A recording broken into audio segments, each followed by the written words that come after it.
ഇന്ന് വൈകുന്നേരം ചൂണ്ടിടാൻ പോയിട്ടുണ്ടായിരുന്നു. അപ്പൊ നമ്മൾ ചൂണ്ടിടാനായിട്ട് മുപ്പല്ലി അല്ലേട്ടാ ഈ സാധനം കൂടെ ഉണ്ടായത്. അപ്പൊ നമ്മൾ ചൂണ്ടിട്ടുള്ള ഒന്നും കിട്ടിയില്ല. അപ്പൊ ഞങ്ങൾ ജസ്റ്റ് വെറുതെ ഒന്ന് കറങ്ങിയിട്ട് വന്നപ്പോൾ ഈ സാധനം വെച്ച് നമ്മൾ ലോബ്സ്റ്ററിനെ പിടിച്ചിട്ടുണ്ട്. എന്റെ പൊന്നേട്ടാ കൊള്ളാം.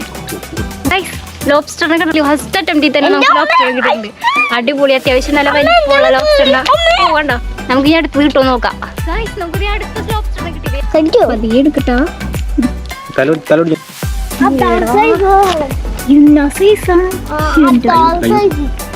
നല്ല വണ്ണമുള്ള ലോബ്സ്റ്റർ. ഇനി മുട്ട ഉണ്ടോ? പലിഞ്ഞിനാണ് കേട്ടത്. മുട്ട കണ്ടോ. ഒരുപാട് കുഞ്ഞുങ്ങളുണ്ടാവും. പക്ഷെ പെട്ടുപോയി കുത്തോണ്ട് രക്ഷയില്ല. കുത്തോണ്ട് പാടുന്നത് ട്രൈ ചെയ്യാല്ലേ? വേണ്ടേ? വലിച്ചെടുക്ക. അടിപൊളിയായിട്ടുണ്ട്. സബ്സ്ക്രൈബ് ചെയ്യുന്ന സപ്പോർട്ടും കൂടി ചെയ്യണേ.